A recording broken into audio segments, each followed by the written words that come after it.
Internet की दुनिया में ना एक छोटा सा मामूली सा क्लिक भी कितनी बड़ी मुसीबत ला सकता है, कभी सोचा है? चलिए आज एक ऐसी ही कहानी देखते हैं। एक क्लिक की गलती। जरा सोचिए, सिर्फ एक क्लिक और किसी की पूरी डिजिटल जिंदगी खतरे में पड़ जाए। सुनने में थोड़ा फिल्मी लगता है ना, लेकिन आज की जो कहानी है वो इसी सच्चाई के इर्द गिर्द घूमती है। तो हमारी कहानी का मेन कैरेक्टर है राहुल, 11वीं क्लास का एक होशियार स्टूडेंट, जिसे लगता था कि भाई उसे इंटरनेट के बारे में सब कुछ पता है। मोबाइल, लैपटॉप, टेक्नोलॉजी, वो सब समझता था। या कह सकते हैं कि उसे बस ऐसा लगता था।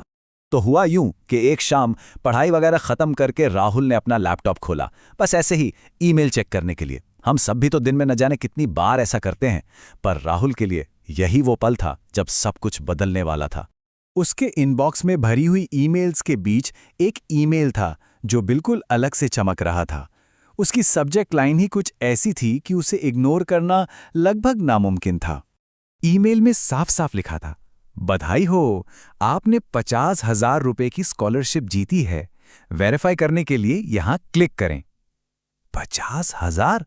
एक स्टूडेंट के लिए ये कितनी बड़ी रकम होती है, सोचिए। राहुल तो खुशी से उछल ही पड़ा।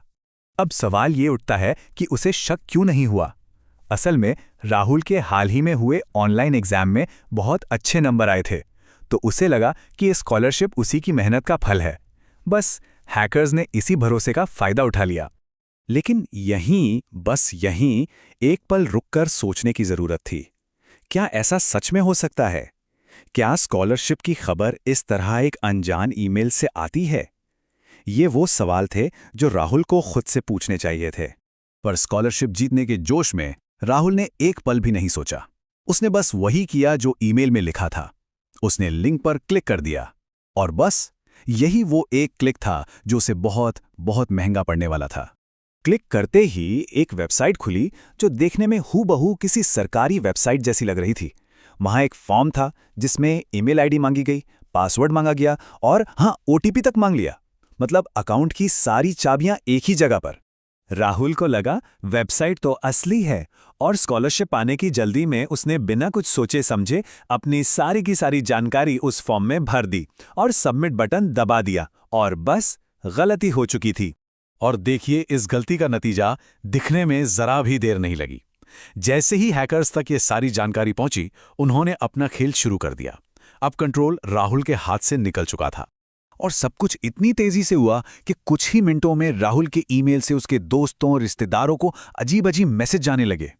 फिर थोड़ी ही देर में वो अपने ईमेल अकाउंट से बाहर हो गया, मतलब लॉक हो गया। और अगले दिन तो हद ही हो गई जब उसे पता चला कि उसके नाम से वही खतरनाक लिंक अब उसके सारे कॉन्टैक्ट्स को भेजा जा रहा था। घबराकर राहुल अपने कंप्यूटर टीचर के पास भागा। टीचर ने उसे समझाया कि ये एक फिशिंग अटैक था। फिशिंग मतलब जैसे मछली पकड़ने के लिए चारा डालते हैं ना, वैसे ही हैकर्स नकली ईमेल का चारा फेंकते हैं और लोगों की पर्सनल जानकारी चुरा लेते हैं। वो भरोसेमंद होने का नाटक करके धोखा देते हैं। लेकिन इस कहानी का सबसे जरूरी हिस्सा अब आता है कि इस पूरे अनुभव से सीखा क्या जाए। राहुल के टीचर ने उसे सिर्फ प्रॉब्लम नहीं बताई, बल्कि उससे बचने का तरीका भी बताया। उन्होंने साइबर सुरक्षा के कुछ गोल्डन रूल्स सिखाए, और ये नियम बहुत सिंपल हैं पर बहुत ही जरूरी।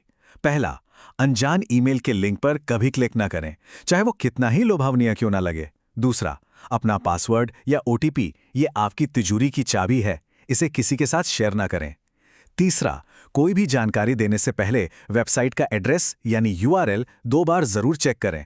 और सबसे जरूरी चौथा नियम, अगर जरा सा भी शक हो तो चुप न बैठें, तुरंत अपने बड़ों से, टीचर से या पेरेंट्स से मदद मांगें। राहुल को अपनी गलती का एहसास तो हुआ, लेकिन उसे एक बहुत कीमती सबक भी मिला। और वो सबक हम सबके लिए है कि इंटरनेट पर हर चमकती चीज सोना नहीं होती, और एक गलत क्लिक बहुत भारी पड़ सकता है। तो राहुल की कहानी हम सबको अलर्ट करती है, ये याद दिलाती है कि ऑनलाइन दुनिया में सावधान रहना कितना जरूरी है।